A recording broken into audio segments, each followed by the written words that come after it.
I think we are going to start adding them. They're coming in now. And one of my homegirls, Katina Wallace, is going to be the wonderful moderator for this panel. And I'm going to get on out y'all way and out y'all face. Y'all seen enough of me. Take it away, Katina. Thank you so much, Charlie. And thank you so much for this opportunity. As Charlie stated, we do have a great panelist. I sent a message to them earlier last week, and I called them the mighty panelists. The topics for today, ABCs of data today. We're going to tackle cryptocurrency, blockchain. We're going to touch on the response to COVID-19. We also have some opportunities to talk about digital crimes. And so as an agenda topic, we want to make sure that we are relevant in today's space. The conversation around these topics alone are prevalent in today's news. And also, I don't think it's just a current state. I think that this is current into future. This will only evolve. And so the panelists that we have today can help kind of navigate through the conversation of what they've seen in their respective spaces, and also where we're trying to go as far as this conversation. I really wanted to take a time just to set the stage as far as who I'm about to bring on as far as the panelist is concerned, and also to state if there are questions, please feel free. We want to make sure that this is more of a conversation, but also after we've completed the panel, the panelists were very passionate in saying that if there are questions that anyone has as it relates to the information that you received today, they're open to receiving that correspondence. And that's one thing we want to make sure of, that it doesn't just stop today, that we have an opportunity to continue to have these great conversations ongoing. And I'm definitely wanting to get out of the way so that you too can take advantage of some of the great conversations. So first, I'd like to introduce the panel. First, I would like to bring to everyone Kemba Walden. Kemba, of course, is a rock star in her own right. She's an assistant general counsel at Microsoft in the digital crimes unit, and is responsible for leading the ransomware analytics and disruption program. I wanted to give Kemba an opportunity to speak more about what her focus has been, and definitely her esteemed background wanted the opportunity for Kemba to provide us a great introduction, not only to herself, but just to speak to her journey. We want to give you the opportunity, Kemba, if you are online, just to provide us, and I'll start off with some quick questions around your background. Talk to us about what you do, and also based on your journey today, what have been your personal learnings around the work that you've done and your passions around that work? Great. Well, thank you so much for inviting me. Thank you to the tech law community. Thank you so much to Katina for inviting me and for the warm welcome that you've been able to provide. I'm a proud alum of Hampton University, and I am just finishing celebrating my 75th anniversary, Zetaversary, for my chapter at Hampton, Rho Alpha. So I just wanted to bring you greetings. To quickly answer your question, Katina, my responsibilities here at Microsoft were to launch and to lead our counter ransomware program within our digital crimes unit. Our digital crimes unit is a group of talented lawyers, analysts, data scientists, business analysts, investigators, and so forth and so on, threat intelligence analysts. And we come together to solve some of the technology industry's most sticky problems. And we believe that every customer, Microsoft or any customer, Google's customers even, or Facebook's customers, but all customers should have trust in their technology. So we work hard to make sure that our technology is not used for nefarious purposes. And we also work hard to make sure that our victims, our customers who happen to be victims, are properly remediated.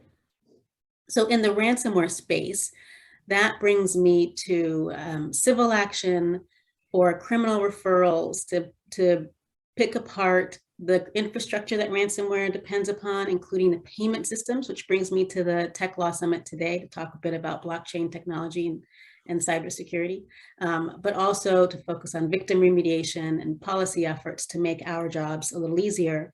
So you saw on the Hill, for example, that we're about to get some sort of notification process happening, victim notification process. And then we also work on building all of our learnings back into our products. So I manage that whole process within Microsoft. I got here, and I'll shut up in a minute, but I got here from a non-traditional way, and I know we'll cover that a little bit later.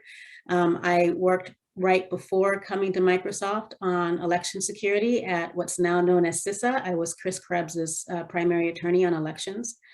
Did that for a while at DHS before coming to Microsoft to do it here, before taking the responsibility of ransomware on. But also at the Department of Homeland Security, I was the primary counsel on what is known as the Committee on Foreign Investment in the United States. So I'm a national security lawyer at bottom, and with a cybersecurity specialty now. Before that, I was in private practice. I functioned in international trade space, doing trade remedies, OFAC sanctions, all of the above. But my journey from Hampton didn't come directly to practicing law in this space. I was a political science major. I did not want to go to law school. I want to do something a little bit different. I went to graduate school to do a policy degree at Princeton and wound up focused on international development. I lived overseas for a while, doing good in the world. I think they probably had a broader impact, they meaning the country I was working in and for, and probably a broader impact on my life than I did on theirs. But I hope I had some impact. But I wanted to do good things for the rule of law and for people to feel safe in their communities all over the world. So the easiest way for me to do that in my mind was to go to law school rather than getting a PhD in economics. And so that's how I ended up in the practice of law. I have my entire life repressed my talents for understanding and analyzing numbers because I was insistent that I wasn't going to be like my dad, who was a math major. But over time, I've learned to embrace that part of me. And that's how I landed sort of in this intersection between instilling trust in our technology, being a consumer advocate in that space. So that's where I focus on victims more so than adversarial work. And that's how I found myself leading a team of investigators and data scientists and engineers, because I am not afraid to ask the questions and to really pick things apart. But I do know that my role is the big picture and strategic thinking.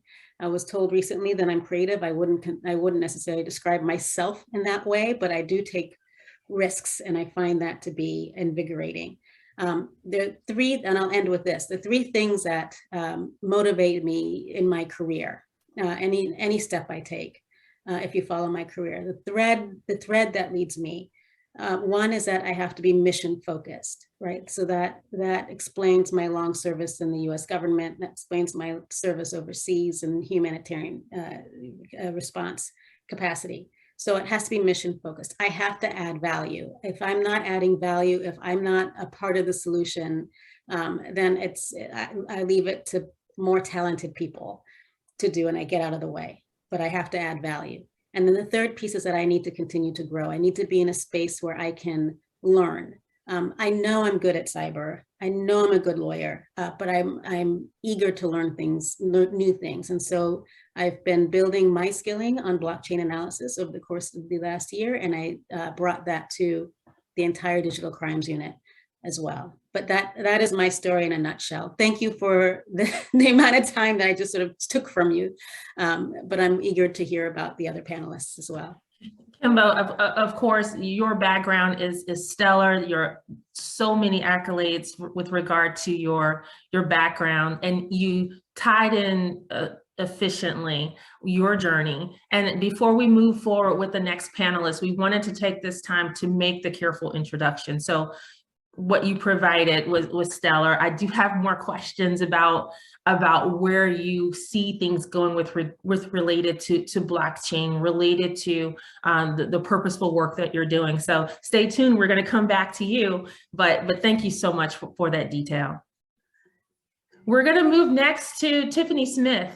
Tiffany and I had an opportunity to connect on yesterday, and there's been some dialogue back and forth, and I wanted to just speak about her bio as well, and make sure that our students and those that have joined understand that this panel itself, just the host of information that the three have today, I think is instrumental as you're starting to navigate through your journeys, just to hear where they've come from. So Tiffany is with WilmerHale. She has a decade of experience working in financial regulatory compliance.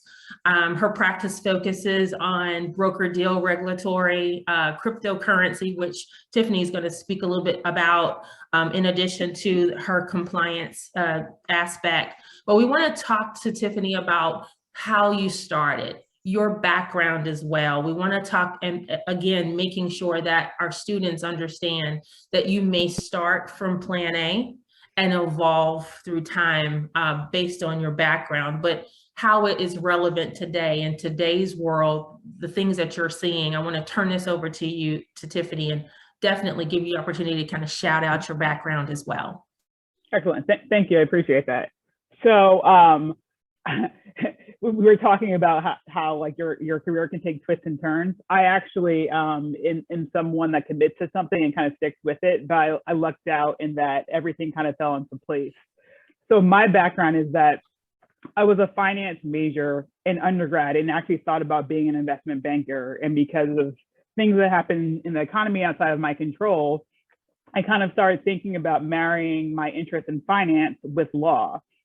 So I went to law school. I actually worked at the same time in the evening, worked for a broker dealer, which is a firm that sells securities. And I thought I was going to leave law school and be a corporate attorney, but it was both through my position at the broker dealer and talking to my professors that I realized that the law wasn't binary. It's not it's not corporate or litigation. It's right. There's a lot of in between, a lot of different areas. And so I became interested in being a regulatory attorney, came to WilmerHale straight out of law school because it's one of the few firms that has like full standing regulatory practices. Most firms have one or two regulatory folks that kind of support the corporate and the transactional work, which is more lucrative. But Wilmer has, like, we're known as being a regulatory firm. And so I came to Wilmer for that practice. And once I got here, again, always very interested in the financial markets and how things work. In particular, my interest in the financial markets was just about the wealth building, like, right, how folks could take money, invest in the stock market and like accumulate all of this wealth, why CEOs made too much money. I was always kind of interested in what was driving that wealth. And when I got to the firm, I took, as a regulatory attorney, instead of, as a litigator, you have different cases and you learn the law with respect to those cases. But as a regulatory attorney, I really took a deep dive into the securities laws. And with that knowledge, I started focusing on fintech firms before they were called fintech firms. So really, I'm talking about, now everyone talks about fintech and apps, but before that, you just had firms that sold securities using technology. And that knowledge and that interest kind of scoped from the fact that these firms focused on people of color and people who were traditionally left outside of the financial markets, who maybe didn't have the minimum balance or minimum amount to have a broker to talk to them on the phone, but because of technology can still get access to financial advice, or even have the ability to maybe buy a fractional share of Google because they couldn't afford a full share of it and still be diversified. So that's what kind of drew my interest into technology and securities. And fast forward to 2018, that's when crypto first started to intersect with the securities world. There was a big SEC report that came out that made it clear that crypto could be a security. And from that time, little by little, I started developing my expertise in crypto. And that kind of coincided with the time I was elevated to partner. And as a regulatory attorney, you basically find a way, the way that you differentiate yourself from folks who have years and years of experience over you is by finding a space to own. So because crypto was new, I saw it as an opportunity to become an expert and own the space in a way that I wouldn't be able to own the space for other topics.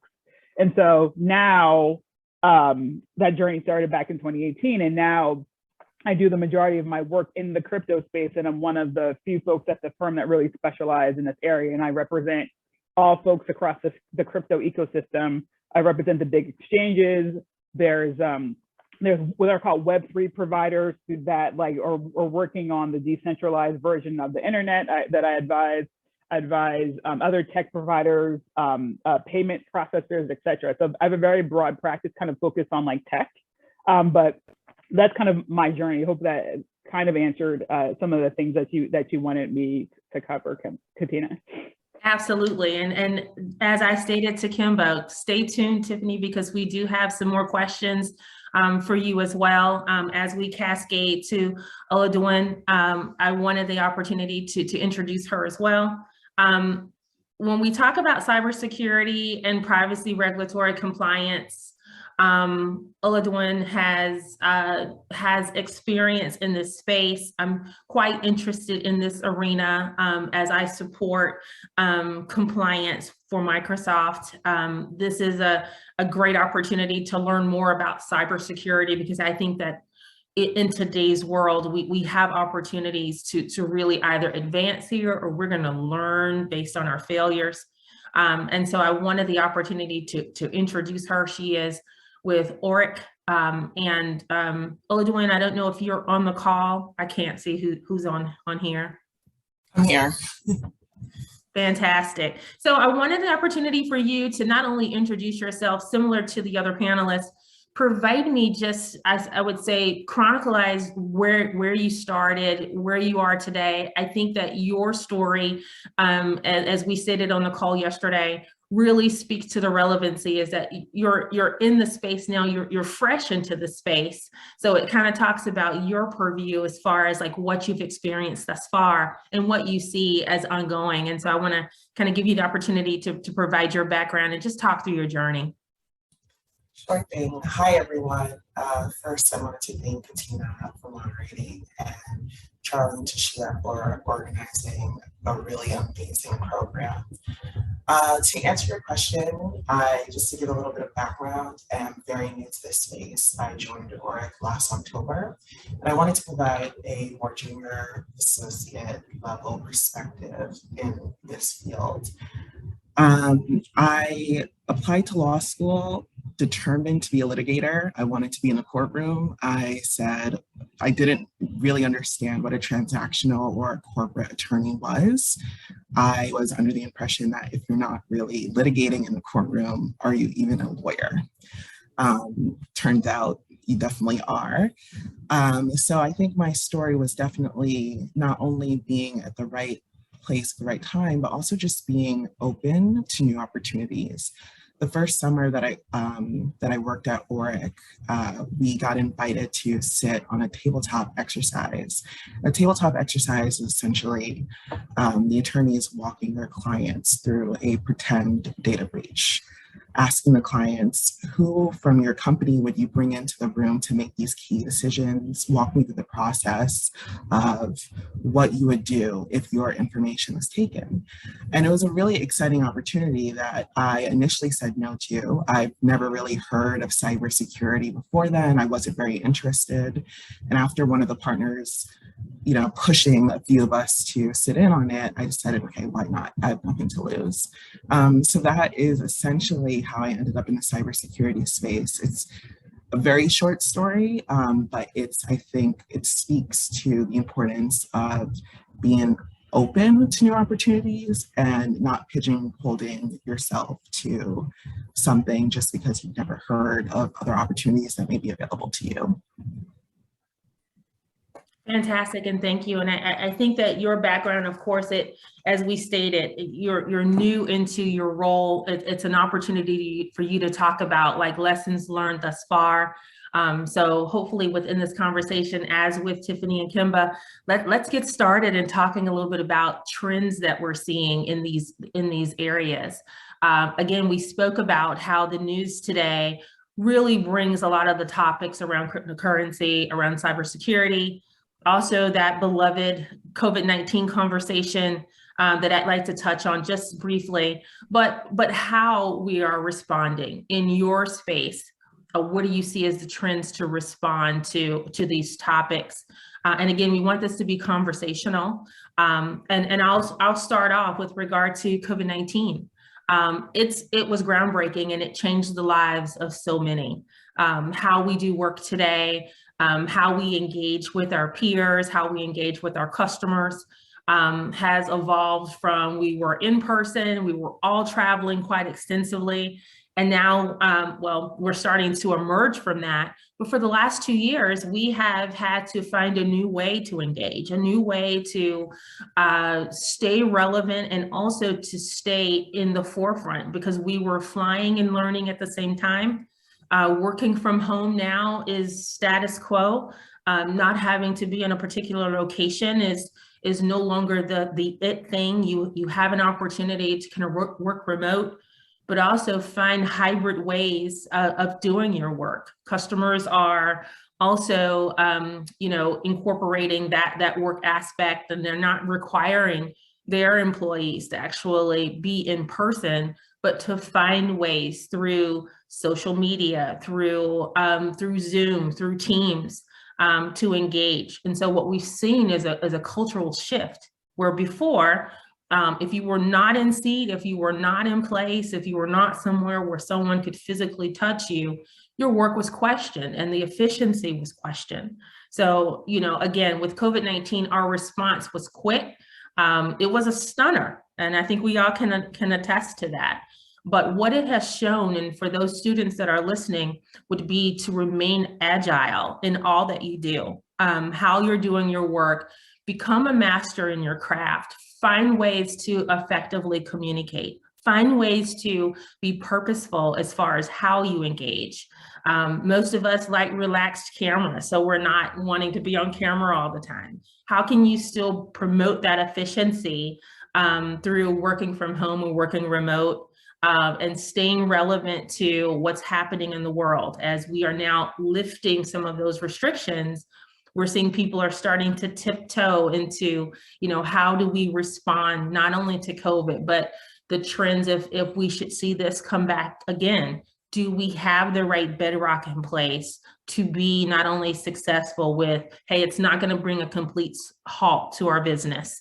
Are we able to have that muscle memory to remember how it is we can't go in, we can't travel, we can't engage, let's find different ways of doing so. So again, agility is, I would think, paramount in any profession, but I think that from the aspect of tech law in this summit, talking through how we engage and what we're seeing, I think it's so important for this conversation. So I want to turn the tables to the panelists. Based on your industry and based on what you're experiencing in your day-to-day, talk to us about the trends. And I'll start with Kemba, the trends that you're seeing today in your space and how you've had to make those adjustments or what you're seeing for future state. Sure, and I'll link it also to COVID-19 a little bit. So I want to highlight a couple of things. First, let me just take you through what cybersecurity means. I'm an adjunct professor at Georgetown. I can't get it out of my system. So just bear with me for a minute. So cybersecurity, what is it? It's information security. So what does that mean? That means that it's the work that you do to protect the confidentiality, integrity, and availability of information and the networks upon which the information flows, right? So confidentiality, meaning that things are encrypted. Integrity means that the information that you receive on the New York Times webpage for the news is the information they intended to appear there. And availability is that, you don't have a DDoS attack or interruption in your service, your service's availability. So you're protecting the confidentiality, integrity, and availability of the information and the information flows, right? The network it flows on. So it's not just the infrastructure, it's the data too. In my space, in the cybercrime space in particular, we see a couple of things. One is just sort of cybercrime proliferation. And we've seen an uptick since COVID. And first of all, the surface area for being able to commit a crime has broadened, right? Because everybody for the last 2 years has had to remote in some way to your school, to your place of work. And there are networks that do that, right? That allow you to remote in. There's a virtual private network or some other, remote desktop protocol, something that allows you to come in. So that increases the surface area for committing crime. With COVID-19, we saw a couple of trends. We saw phishing emails, which is an easy way for criminals to get in. Phishing emails that would leverage the fear over COVID-19 or leverage the confusion associated with vaccines or testing in order to get potential victims to click on a link. And then a lot of things would happen in the infrastructure to be able to enable those crimes. In the ransomware space specifically, we see, particularly in today's news with a particular ransomware variant disclosing a wealth of information in retaliation to the Russian invasion of Ukraine. That's a whole, we've now have concrete evidence, and we've been assuming this based on our investigations for a long time, that there was a period of time when the ransomware adversaries were intentionally ransoming medical systems because of the heightened need for our healthcare system to work properly given COVID-19. So they got the bigger bang for their buck, essentially. So we've seen that. So that's one trend I wanted to point out. And I'll just point out 2 others really quick, just to bring it into context for today's world. The second trend I want to point out is that the crypto economy, blockchain is an innovative tool now. It tracks the origin and ownership of assets, right? And I'm sure that Tiffany will go through that in a little bit more detail. So it's an innovative tool. At the same time, it can be used as for nefarious purposes, right? And so a lot of cybercrime is financed through cryptocurrency, one form or another. And so my job is really to look at a way to get rid of the nefarious use of cryptocurrency or the blockchain technology without destroying the innovation of blockchain technology. So that's the second trend. We're going to see across the board that cyber criminals are going to adopt the use of crypto or over fiat, over cash money. And then the last trend I wanted to point out, and this is my final point, is that you'll see a lot of legislative activity right now moving on the Hill about cyber incident reporting being mandatory. And the reason is that most of our infrastructure is owned by the private sector, right? It's owned by Microsoft, it's owned by all of the clients that Orrick and Wilmer, is that right, that you represent? So it's 90% owned by the private sector, but the government doesn't really have a sense of how bad the problems are because there's no mandatory reporting requirement. So people in the security business like me also need a better picture of what's happening.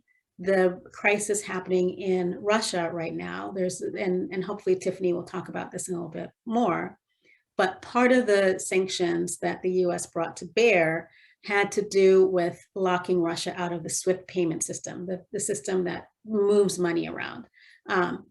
So the prevailing thought is that Russia will retaliate. They have cyber tools, they have cyber weapons, will retaliate against the financial sector.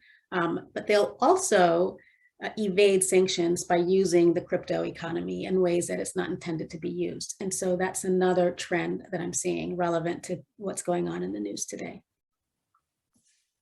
And my piece of advice for students, recognizing that we are talking to students, and you're going to hear this over and over again, is read the paper, read whatever, the Atlantic, the Economist, whatever, Wired, whatever it is, but allow yourself growth mindset, right? I think Oladoyin, and I'm sorry, I don't know how to pronounce your name properly. I think she represents that well, right? Allow yourself the opportunity to learn and to think outside of the box. Give yourself that space. Amazing and outstanding. Thank you, Kemba. And again, stay tuned because we will have further questions for you. Let's just go right into this, Tiffany, because this is also, forefront into your day-to-day.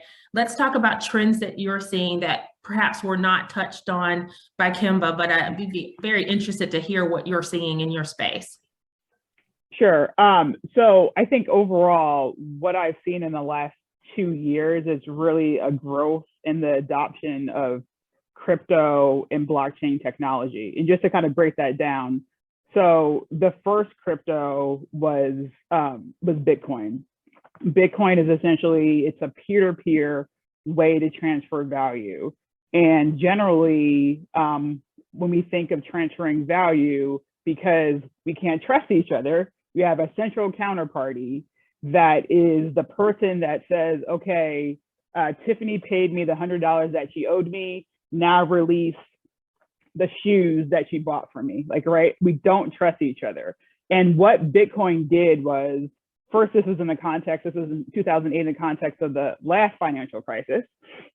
And it essentially found a way to use very complicated math problems called proof of work to have computers fill the role of a central counterparty and say that instead of having a person there to validate a transaction, you can use this technology and have what are called validators or miners to validate transactions.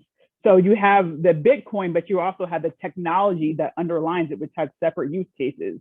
In addition to this whole concept of not having a central counterparty and having transactions validated in a trustless system, there's also another technology used called blockchain. You can think of blockchain as a Google sheet where anyone, for wherever they are, can pull up a ledger and see in real time all the transactions that took place. Blockchains are also immutable. And because of those features, blockchain has a separate use case from crypto. The other relevant part is smart contracts. So Bitcoin was the first type of crypto. After Bitcoin came Ether. Ether is kind of like, Bitcoin is really just a store of value. People use it, they call it digital gold. They use it really just to transfer value. It's not really good for transacting because it's very slow. But Ether uses what are called smart contracts. And that's essentially code that says, if A happens, then B, right? And so if Tiffany wants to buy my shoes, once Tiffany sends me that $100 to this address, then automatically release the shoes to Tiffany, right? So it automates this entire process where you no longer need a central counterparty. So that's kind of the background of the concept. So now you hear about all of these different types of crypto, you hear about all these different types of use cases, but that's really the foundation. And now you have Bitcoin Ether, but you have ADA, you have Dogecoin, you have over 1,000 different types of crypto assets. So it's a very broad, now it's over $1 billion market, and there's a lot of different use cases for the technology. So in the last 2 years, there's a lot of growth. There's a number of reasons for that growth. One, or theories about that growth. One could be that there's a lot of money in the economy because of the stimulus plan. So people had extra cash and started kind of messing around with other ways to kind of increase like their wealth or kind of play around. And people were also at home. And these are very interesting use cases that some of the crypto assets have. The other reason is that the on-ramps, meaning the systems which allow people to access crypto, became a lot more user-friendly.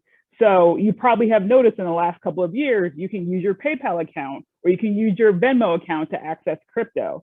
So for all of those reasons, the crypto economy became mainstream and really grew. And so from my perspective, when I first started in this path and focused on this area, it was really, two guys in a garage.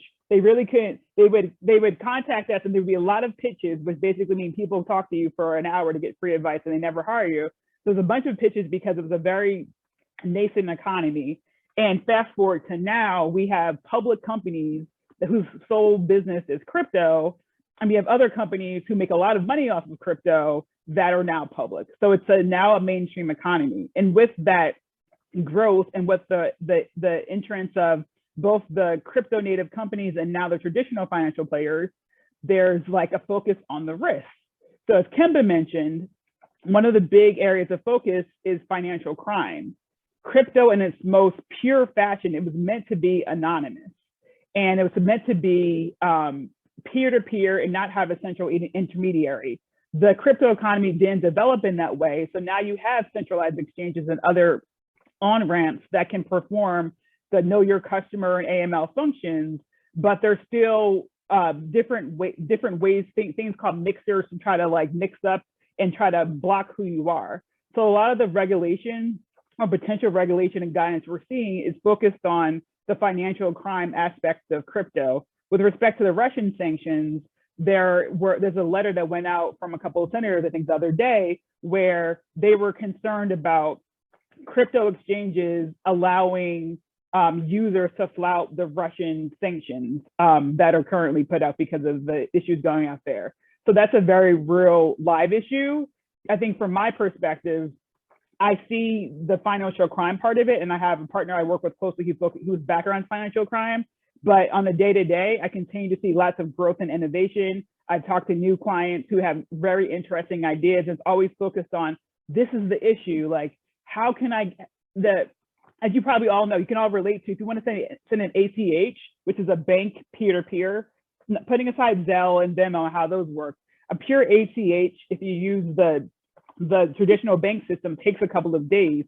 People say, that takes too long. How can we make this more efficient? So people are always trying to solve a problem, which I think is interesting. And then the other issue that comes with the adoption, besides the financial risk, is the potential for systemic failure. So when you're a small economy and you have just kind of like a small portion of society interested in crypto and crypto assets, that's one thing.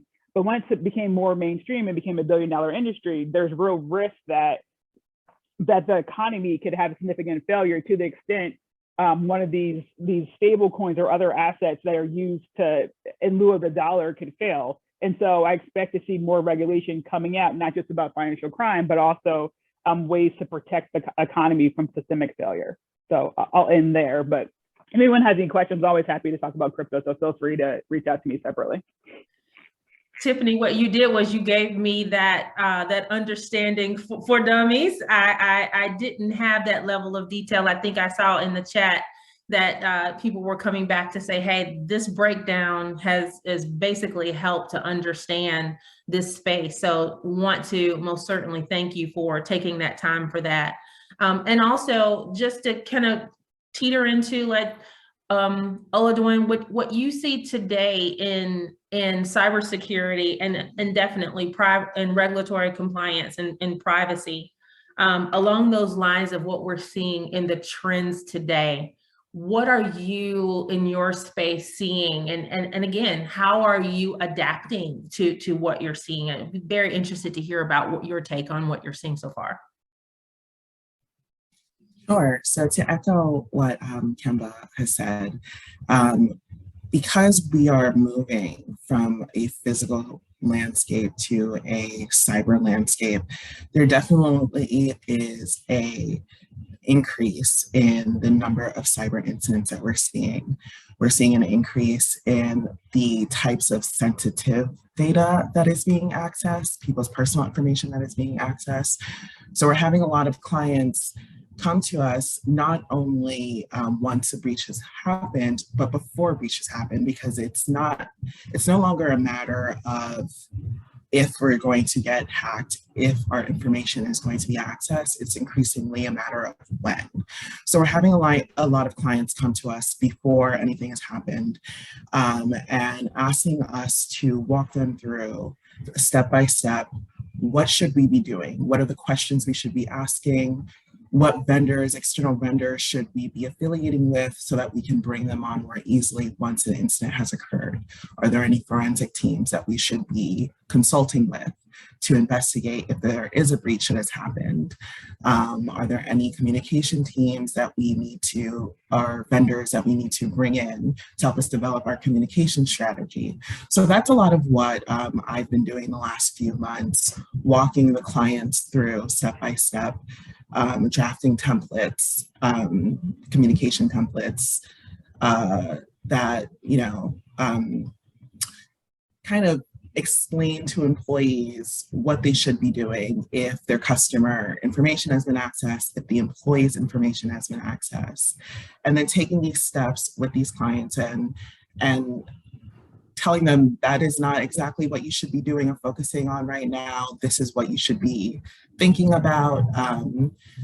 Certainly, I don't have a lot of experience because I've just started, but I think in the last 5 months, we can all see, or rather in the last 2 years, ever since COVID started, we're seeing that this is on the forefront of a lot of companies' minds, cyber attacks. And like I said earlier, what they should do when if their information has been accessed.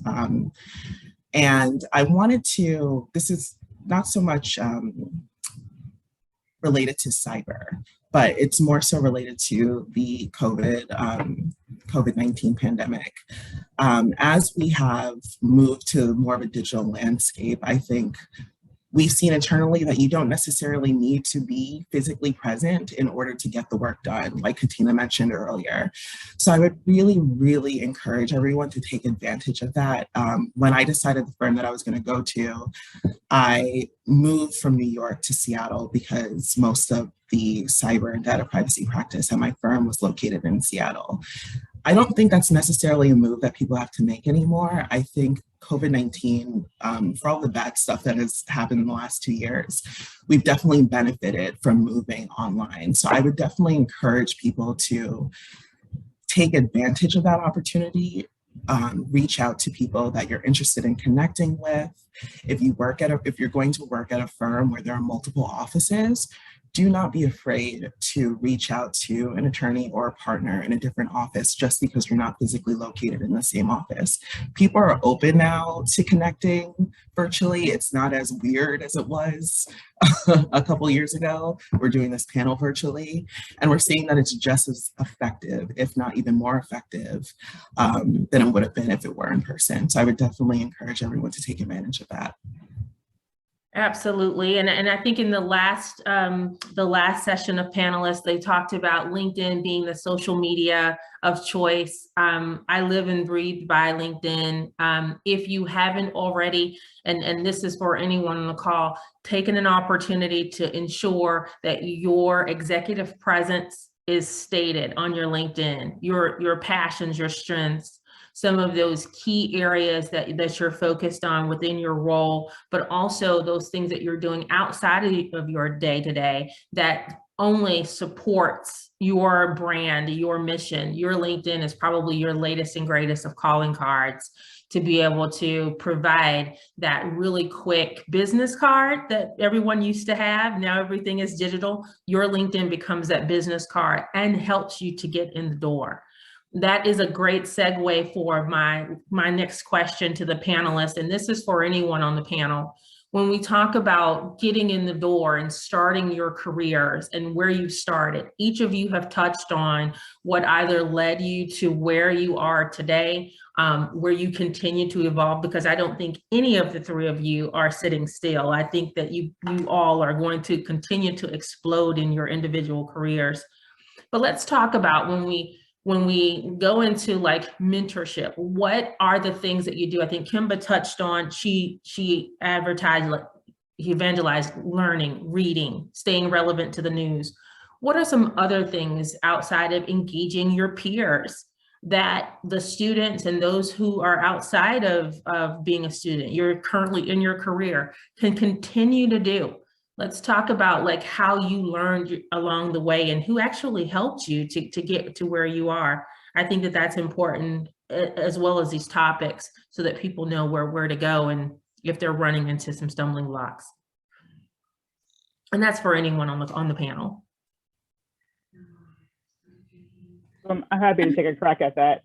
So first off, I think that you have to realize that that the learning and the growing as a lawyer never stops. It's not as if you graduate from law school, you pass the bar and you're done. It's a daily hustle. And for me, because I wanted to become an expert in a new and emerging space, I'm very focused on devoting time each day to read the news and to learn on my own. So you have to kind of understand first, like find something, if you can find something that like lines up with what you're most interested and passionate about and get a job there, then that's like the way to go. And I was able to luckily manage that. And so I devote time, one, like I'm self-driven and I understand the connection that the time I spend, the investment I make in myself, like will get me to the next step. I also seek out opportunities for professional development. There's like a lot of, like within the firm, within your job, you're gonna work on substance and learn substance, but there are tons of opportunities to meet your peers, meet other people who can be mentors or sounding boards, etc. So I'm in New York, and I moved from, actually, I lived in DC for 13 years and went to law school, started in my firm's office in DC, and then came to New York, where my network in like New York was like a fraction of DC. And I just hit the streets, like, you know, like there's galas almost every night. I went to galas, I got involved with the bar associations in New York and just like met people and just, I'm an introvert. I hate going out, and like I see some of my good friends who are attendees who they can tell you, like, as a summer associate, you had to drag me out. But I just understood that like part of the hustle was like finding ways to engage with people that you're comfortable and continue to put yourself out there. You basically just have a wide net. You just like, or just know what you know, be confident in that, and just be out there and meet people. And it all kind of like lines up. It's not quite, it's more science than math, right? Because it's kind of like just figuring things out and they kind of like go, but you have to be an expert, you have to do good work and just put yourself in a position to meet people. And it just ends up happening that 5-10 years down the road, a person you met, you know, maybe when you were very junior, is someone now that's in a position to give you business. And that happens to me literally like all the time. And I had no clue what I was doing when I started out. So I would like to say that I had a plan and I kind of followed my plan. That was not the case. But for all you folks in law school, you guys can have a plan and learn from my mistakes. But that's really what it is. But you have to be intentional. You have to hustle. Wonderful. And I think that that's something that we can all evangelize, not only to be thoughtful as far as like what your focus would be and how you choose to learn the different topics within your career, but finding people that are doing the work, that can mentor. Don't be afraid to solicit mentorship, and also to become a mentor. I too am an alumni at HBCU, North Carolina A&T State University. We believe, and I believe, in giving back, and also to seek the help and the tutelage of those that can mentor. Now, before we end, I definitely want to yield if there are any questions that are out there from any of the participants that are on today. I wanted to yield to see if there were any questions.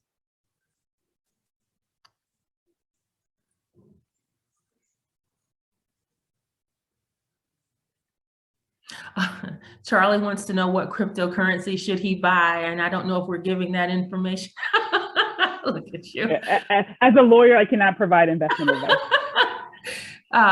So before we close, everyone, this has been, I would say, so informative, but also just to speak to the many accolades of You know, our three attorneys that are on the call, they've taken the time to not only give back in this panel, but I've learned so much, and I do plan to reach out to them. And again, once we stated earlier, if you have any questions that you would like to provide to each of the panelists, they are all open to receiving those questions, asking for your grace. If they don't get back in touch with you immediately, you will be on the forefront of those questions.